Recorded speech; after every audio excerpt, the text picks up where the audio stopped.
샬롬. 4월 28일 이슬기 되신 여러분 환영합니다. 우리 암송하고 시작하겠습니다. 오직 사랑 안에서 참된 것을 하여 범사에 그에게까지 자랄지라. 그는 머리니 곧 그리스도라. 한 번 더 합니다. 오직 사랑 안에서 참된 것을 하여 범사에 그에게까지 자랄지라. 그는 머리니 곧 그리스도라. 에베소서 4장 15절 말씀. 아멘.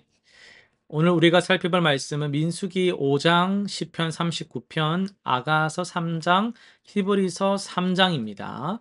네, 본문을 조심이라는 관점에서 살펴보도록 하겠습니다. 먼저 민수기 5장입니다. 민수기 5장에서는 이스라엘 백성이 진영의 거룩함을 유지하기 위해 어떻게 조심해야 하는지를 보여줍니다. 하나님은 이스라엘에게 나병 환자와 유출증이 있는 사람, 시체로 부정해진 사람을 진영 밖으로 내보내라고 명령하셨어요. 이것은 단순히 위생 문제가 아니었고요. 하나님이 그들 가운데 거하시는데 그분의 임재가 있는 곳은 거룩해야 했기 때문입니다. 또한 이웃에게 죄를 지었을 때 자백하고 배상하는 규례도 포함되어 있습니다. 오늘날 우리 그리스도인들에게도 중요한 교훈이 있습니다. 우리 몸은 성령이 거하시는 성전이므로 육체적, 영적으로 깨끗함을 유지하도록 조심해야 합니다. 또한 다른 사람에게 잘못했을 때는 솔직히 인정하고 바로잡는 책임감을 가져야 합니다. 거룩함을 유지하는 것은 하나님을 향한 경외심의 표현이며 공동체의 건강함을 위한 책임입니다. 시편 39편으로 넘어갈게요. 시편 39편에서 다윗은 자신의 말을 조심하는 모습을 보여줍니다. 내가 말실수를 하지 않도록 내 입에 재갈을 물리리라 이렇게 결심을 했습니다. 특히 악인 앞에서 불평하거나 부적절한 말을 하지 않으려고 주의했습니다. 다윗은 또한 인생의 짧음과 허무함을 깊이 인식하며 겸손한 자세를 유지합니다. 주여 나의 종말과 내 날의 한계가 어떠한지 알게 하소서라고 기도를 합니다. 이런 자각은 그가 하나님 앞에서 조심스럽게 행동하게 만들었습니다. 오늘날 우리도 다윗처럼 우리의 말을 조심해야 합니다.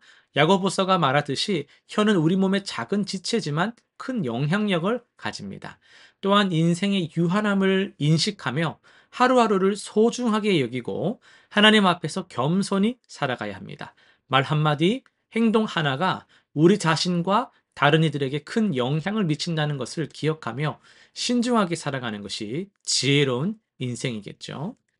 그리고 아가서 3장입니다. 3장에서는 신부가 사랑하는 자를 찾기 위해 밤중에 거리와 넓은 길을 두루 다니는 모습이 나오죠.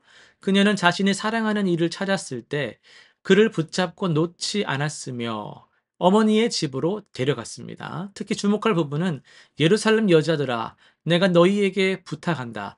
사랑이 깨기를 원하기 전에는 흔들지도 말고 깨우지도 말라는 구절입니다. 이것은 소중한 사랑의 관계가 방해받지 않도록 조심하라는 당부입니다. 우리의 영적 생활에도 적용할 수가 있어요. 우리와 하나님 사이의 친밀한 관계, 그리고 우리의 소중한 인간 관계도 정성껏 보호하고 가꾸어야 합니다. 세상의 다양한 유혹과 방해 요소들로부터 우리의 사랑과 신앙을 지키기 위해 조심해야 하는 것이죠. 소중한 관계는 쉽게 손상될 수 있기 때문에 지혜롭게 보호해야 하는 겁니다. 예, 이어서 히브리서 말씀으로 설교를 하려고 합니다. 3장을 통해서 마음을 지키는 영적 조심성이란 제목으로 말씀을 전하도록 하겠습니다. 이 말씀은 2000년 전 초대교회 성도들에게 주어진 것이지만 오늘 우리에게도 여전히 절실히 필요한 메시지입니다.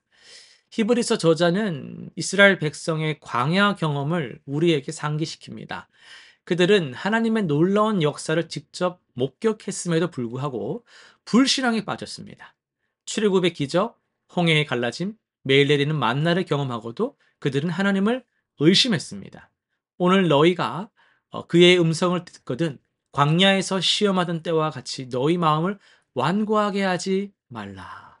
우리도 종종 과거의 신앙 경험을 잊어버리고 현재의 어려움 앞에서 흔들릴 때가 있습니다. 하나님이 지난날 얼마나 신실하게 우리를 인도하시는지를 기억하시면 좋겠어요. 그 기억이 오늘의 믿음을 지키는 힘이 됩니다. 히브리서 저자는 오늘이란 단어를 3번이나 반복을 하는데요. 이것은 지금 이 순간의 중요성을 강조하는 것입니다. 하나님을 따르는 결정은 내일로 미룰 수 없는 일입니다. 오늘이라 일컫는 동안에 매일 서로 권면하며 하여 너희 중에 누구든지 죄의 유혹으로 완고해지지 않도록 하라. 시간을 정해놓은 거예요.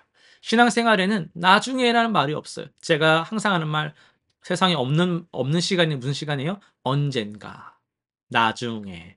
이건 오지 않는 시간이에요. 내일 나중에 되면 또 나중에. 그날이 온 것 같은 또 언젠가. 우리는 매일 매 순간 선택의 기로에 서 있습니다. 오늘 하나님의 음성에 귀 기울이고 오늘 순종할 것인지를 결정해야 되는 거예요. 불확실한 내일을 위해 오늘의 순종을 미루지 마시기 바랍니다. 히브리서의 경고는 개인적인 것이면서도 공동체적입니다. 서로 돌아보아, 서로 권면하여 라는 표현은 우리의 신앙이 혼자만의 여정이 아니라는 것을 보여줍니다.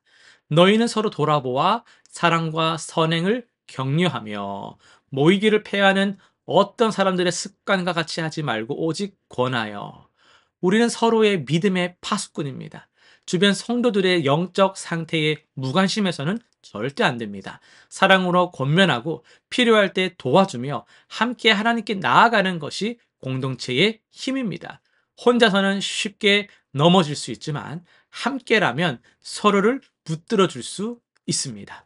히브리서 저자는 처음 확신한 것을 끝까지 견고히 잡으면 그리스도와 함께 참여한 자가 되리라고 말합니다. 신앙은 시작도 중요하지만 끝까지 견디는 것이 더 중요합니다. 마음을 지키는 영적 조심성이 없다면 우리는 이스라엘처럼 하나님의 안식에 들어가지 못할 수 있어요.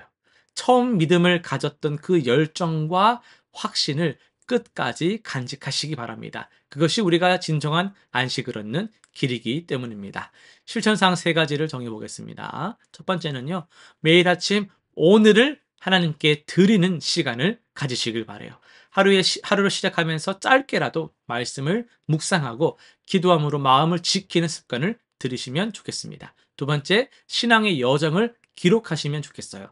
하나님께서 과거에 어떻게 도우셨는지를 기록하지 않으면 나중에 그랬던 것 같기도 하고 라고 애매모호하게 기억해야 될 거는 기억이 안 나고 기억 안 해도 될 것들만 잔뜩 남을 수가 있어요. 그래서 기억을 해놓으면 이때도 하나님이 내게 역사하셨었지 라는 그 하나님의 신실함을 발견할 수가 있습니다. 주기적으로 그걸 돌아보면서 믿음을 견고히 할 수 있는 기록지를 만들어 보시면 좋겠습니다. 세 번째요, 영적 동반자를 만드시길 바라요. 서로의 신앙을 격려하고 책임질 수 있는 믿음의 동반자를 찾아서 정기적으로 만나서 기도하고 겸손하게 교제하며 서로의 지혜를 나누는 그런 말씀을 나누는 그런 동반자를 만들어 보시기를 바랍니다. 기도하고 마치도록 하겠습니다. 신실하신 하나님 아버지, 저희의 연약한 마음을 아시는 그 주님, 매일 유혹과 시험 가운데서도 흔들리지 않는 견고한 믿음을 허락하여 주옵소서. 서로를 돌아보며 사랑으로 격려하는 참된 공동체가 되게 해주시고 끝까지 신실함을 지켜 약속하신 영원한 안식에 들어가는 복을 누리게 하여 주옵소서. 예수님의 이름으로 기도합니다. 아멘.